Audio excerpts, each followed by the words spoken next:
Et si je vous disais que les plus grandes stars de l'âge d'or hollywoodien ne faisaient pas que jouer la comédie à l'écran, elles cachaient aussi certaines des vérités les plus laides derrière la caméra. Aujourd'hui, nous plongeons dans 10 acteurs de l'âge d'or d'Hollywood qui étaient racistes dans la réalité. Ce ne sont pas juste des rumeurs ou de vagues accusations. Ce sont des histoires soutenues par l'histoire, des témoignages de première main et des confessions choquantes qui ont fait surface au fil des ans. Attachez vos ceintures, car le numéro 1 est un choc que vous n'oublierez jamais. Al Jolson. Commençons par un nom synonyme de la naissance des films parlants. Al Jolson. Connu comme le plus grand artiste du monde, Jolson a fait l'histoire du cinéma en 1927 avec Le chanteur de jazz, le tout premier film parlant. Mais ce qui a cimenté son héritage, ce n'était pas seulement sa voix de chanteur ou son travail pionnier dans le cinéma. C'était son utilisation régulière du blackface. Jolson, lui-même immigrant, a construit sa carrière sur des spectacles de ménestrels, en portant du maquillage noir pour imiter et caricaturer les Afro-Américains. Bien que certains aient soutenu que Jolson a aidé les artistes noirs à percer dans l'industrie, il a parfois soutenu les artistes noirs et insisté pour qu'ils soient payés équitablement. Il n'en reste pas moins que son numéro emblématique reposait sur la moquerie, l'exagération et la déshumanisation de la culture noire pour un public blanc. Ce qui est encore plus perturbant, c'est que le blackface de Jolson n'était pas une exception. C'était le cœur de son numéro. Ses interprétations de chansons comme Mamie et Swanee sont devenues des succès nationaux, mais au détriment de la perpétuation des stéréotypes les plus toxiques imaginables. À l'époque, le public voyait cela comme du divertissement. Aujourd'hui, c'est une tache sur l'histoire d'Hollywood. Le cas de Jolson soulève des questions complexes. De bonnes intentions peuvent-elles excuser de mauvaises actions? Était-il simplement un produit de son époque, ou devrions-nous juger son héritage selon les normes modernes? Cependant, une chose est claire. La contribution d'Al Jolson à Hollywood ne peut être dissociée du racisme qu'il a incarné à maintes reprises sur la plus grande scène du monde. Walt Disney. Presque tout le monde a un souvenir Disney, Mickey Mouse, Disneyland, des contes de fées prenant vie. Mais l'homme derrière la souris, Walt Disney, a un héritage qui n'est pas que magie et rêve.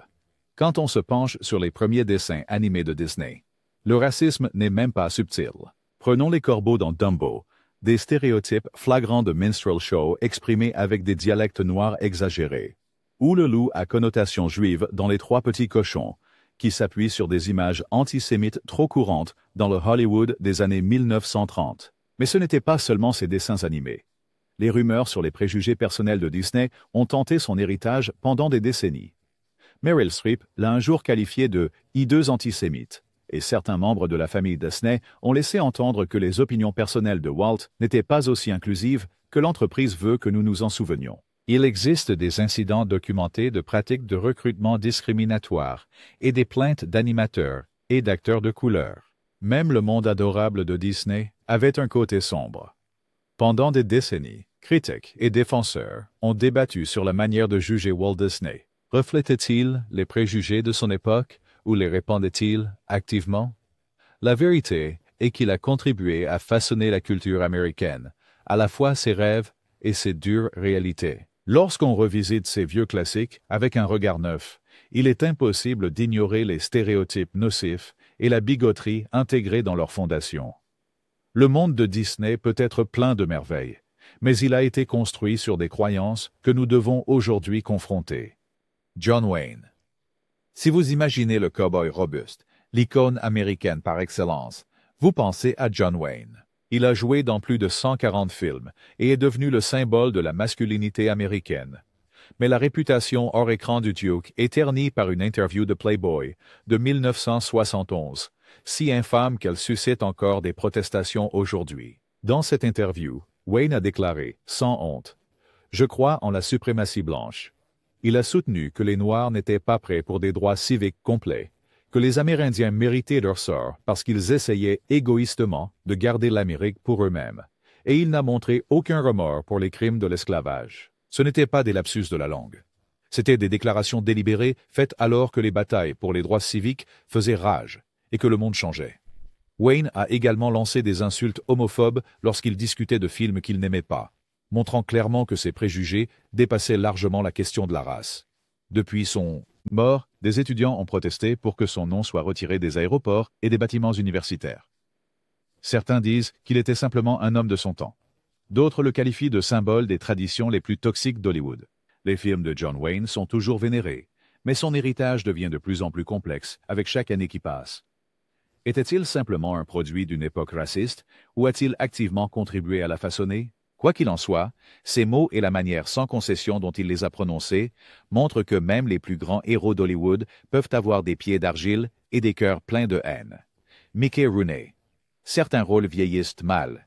Et puis, il y a la performance de Mickey Rooney en tant que Monsieur Yunyoshi dans Diamant sur canapé.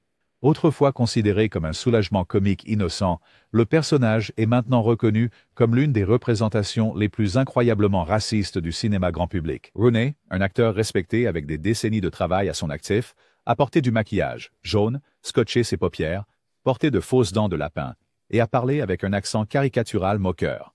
À l'époque, les critiques n'ont presque pas réagi. Aujourd'hui, c'est une étude de cas dans l'histoire honteuse d'Hollywood, de racisme envers les Américains d'origine asiatique. Ce qui est le plus troublant, c'est que Rooney a défendu la performance pendant des années, affirmant qu'il n'avait aucune idée que quelqu'un puisse la trouver offensante. Mais comment pouvait-il ne pas savoir? Dans les années 1960, la sensibilisation aux stéréotypes raciaux augmentait. Chaque geste et réplique du personnage était conçu pour des rires faciles, au détriment d'une culture entière. Pour de nombreux Américains d'origine asiatique, M. Yunyoshi était un rappel douloureux qu'ils étaient des étrangers dans leur propre pays, ridiculisés plutôt qu'accueillis. Des décennies plus tard, le rôle est largement condamné. Les spectateurs modernes sont choqués que le film ait jamais été diffusé dans sa forme originale. Et le refus de Rooney de reconnaître le tort qu'il a causé ne fait qu'aggraver la déception. C'est un rappel brutal que la comédie n'est pas toujours inoffensive, et parfois, elle est carrément cruelle. Laurence Olivier. Laurence Olivier est célébré comme l'un des plus grands acteurs de tous les temps. Une légende shakespearienne dont les performances ont façonné la scène et l'écran. Mais même les étoiles les plus brillantes peuvent projeter de longues ombres. En 1965, Olivier a pris la décision choquante de jouer Othello, pas seulement comme un personnage noir, mais en utilisant un maquillage noir intégral, avec des lèvres exagérées et une voix affectée. Alors que certains critiques se tortillaient sur leur siège, la production a continué. Olivier a été loué pour son jeu transformateur. Mais à quel prix? À l'époque, le mouvement des droits civiques battait son plein. Les acteurs noirs luttaient encore pour l'égalité des chances. Et voici qu'un des acteurs blancs les plus respectés au monde se grimait pour jouer un rôle qui aurait dû revenir à un artiste noir. Le message était clair. Même dans les histoires sur les vies des Noirs, les Blancs étaient mis en avant. Au fil des années, la réaction s'est intensifiée. Ce qui était autrefois considéré comme un risque artistique est désormais perçu comme une appropriation raciste, un vestige nuisible d'une époque où l'exclusion et la moquerie étaient la norme. Le talent d'Olivier était indéniable, mais il en était de même pour son aveuglement envers le mal qu'il causait. Son Othello rappelle que classique ne signifie pas toujours juste, et parfois c'est le signe que nous avons beaucoup de maturité à acquérir en tant que culture. Marlon Brando. Marlon Brando était une force de la nature, redéfinissant ce que l'art de l'acteur pouvait être avec des rôles dans Un tramway nommé Désir, Sur les quais et Le Parrain. Il était respecté, voire vénéré. Mais en 1996, Brando a choqué le monde à la télévision nationale en disant « Hollywood est dirigé par les Juifs », une déclaration chargée de théories du complot antisémite. Quand on l'a contesté, Brando n'a pas reculé.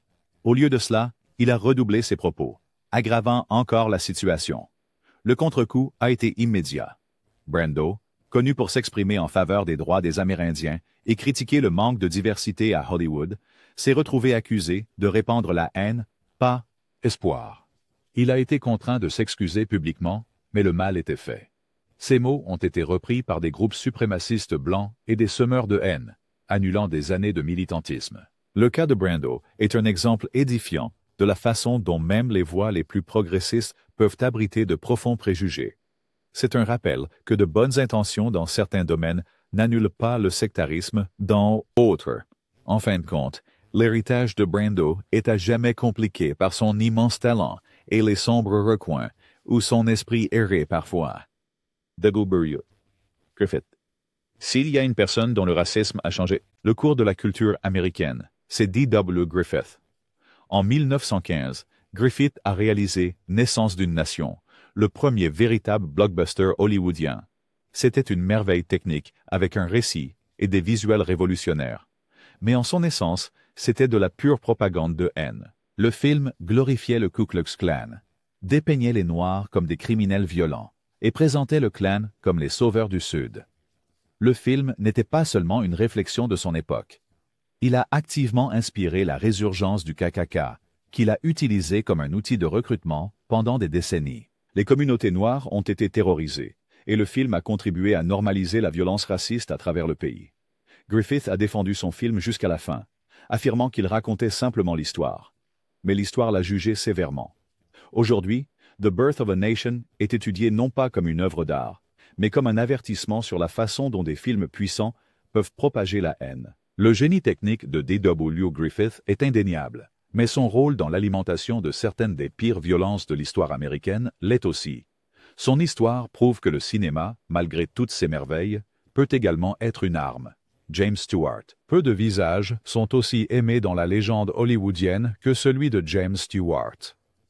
La star de La vie est belle, Monsieur Smith au Sénat et des classiques d'Alfred Hitchcock. Stewart incarnait les valeurs saines des petites villes. Hors caméra, il était poli, charmant et universellement apprécié, du moins par ceux qui lui ressemblaient. Mais sous sa personnalité douce, Stewart détenait des opinions racistes et xénophobes qui n'ont été révélées que ces dernières années. Sur le plateau de The Man Who Shot Liberty Valance, Stewart a été accusé par le coéquipier noir Woody Strode de comportements racistes, y compris d'exclure des acteurs noirs et de refuser de s'associer avec des personnes de couleur. Les cercles personnels de Stewart étaient presque exclusivement blancs, et il exprimait de la méfiance non seulement envers les personnes noires, mais aussi envers les Juifs. Son amitié profonde avec le directeur du FBI, J. Edgar Hoover, un autre grand bigot, l'a conduit à devenir un informateur du FBI, rapportant sur ses collègues hollywoodiens soupçonnés de croyances communistes ou subversives. Les défenseurs de Stewart soutiennent qu'il était le produit de son éducation dans une petite ville, mais l'ignorance n'est pas une excuse. Son héritage reste apprécié, mais la réalité est plus complexe que l'image de Monsieur Tout-le-Monde ne le laisse supposer. L'histoire de Stewart nous rappelle que même le visage le plus gentil peut cacher des vérités laides. William Frawley. William Frawley est surtout connu comme Fred Mertz, le propriétaire grincheux mais adorable dans I Love Lucy. Mais le grincheux que vous voyiez à l'écran n'était rien comparé à la réputation de Frawley dans la vie réelle. Connu pour sa boisson et ses fréquentes bagarres avec ses costards, Frawley était également réputé pour utiliser des insultes raciales sans y réfléchir à deux fois. Son langage et son comportement seraient totalement inacceptables aujourd'hui. Mais dans le Hollywood des années 1950, c'était souvent ignoré ou excusé. Le racisme de Frawley ne se limitait pas aux conversations privées. On disait qu'il insultait régulièrement le personnel issu de minorités sur le plateau et qu'il était ouvertement convaincu que seuls les acteurs blancs avaient leur place sous les projecteurs. En plus de son racisme, Frawley était connu pour sa misogynie, se querellant souvent avec sa femme à l'écran, Vivian Vance, et provoquant des altercations physiques en coulisses. Desi Arnaz, l'une des rares stars latinos de la télévision classique, s'est battue pour garder Frawley dans I Love Lucy malgré son comportement, reconnaissant son talent. Mais le racisme de Frawley et son attitude toxique ont laissé des cicatrices à tous ceux avec qui il a travaillé. Aujourd'hui, les fans ont du mal à réconcilier le Fred Mertz adoré avec l'homme en coulisses. Son histoire est un avertissement. Parfois, les plus grands rires viennent des endroits les plus sombres. Walter Brennan. Le dernier sur notre liste est Walter Brennan, l'un des acteurs de personnages les plus décorés d'Hollywood, avec 3 Oscars à son actif. Brennan a joué dans des classiques comme The Westerner, Sergeant York et plusieurs westerns de John Wayne. Mais ses croyances en dehors de l'écran étaient loin d'être héroïques. Brennan était ouvertement associé à la John Birch Society, un groupe d'extrême droite tristement célèbre pour son soutien à la ségrégation raciale et son opposition aux droits civiques. Il était connu pour qualifier de communiste toute personne ayant des opinions même légèrement libérales et voyait l'activisme pour les droits civiques comme une menace pour le mode de vie américain. La révélation la plus choquante. Brennan aurait exprimé de la joie en apprenant que Martin Luther King Jr. avait été assassiné. Amis et famille le décrivaient comme inflexible dans ses opinions racistes, refusant de changer alors que le monde avançait, en avant, autour de lui. Même si Hollywood a commencé à évoluer lentement vers l'inclusion, Brennan s'accrochait à une époque où la haine était acceptée, voire célébrée. L'héritage de Brennan est compliqué par son immense talent, mais ses croyances personnelles restent une tache sombre sur sa carrière. Il sert de rappel que les plus grandes distinctions d'Hollywood vont parfois à ceux qui ont le cœur le plus petit. Voilà 10 acteurs d'Hollywood de l'âge d'or dont le racisme, autrefois caché dans l'ombre, est maintenant mis en lumière. Certains étaient des produits de leur époque. D'autres ont contribué à définir les préjugés mêmes contre lesquels nous luttons encore aujourd'hui. Leurs films pourraient vivre éternellement, mais leur héritage est un rappel brutal que derrière la magie du vieux Hollywood, il y avait de vraies personnes avec de vrais défauts, parfois les plus laides de tous. Est-ce que l'un de ces noms vous a surpris? Hollywood devrait-il faire plus pour affronter son passé? Partagez vos réflexions dans les commentaires. Et si vous avez trouvé cette vidéo révélatrice, n'oubliez pas de liker, de vous abonner et d'activer les notifications pour plus d'histoires des coulisses. Parce que parfois, la vérité est plus dramatique que la fiction.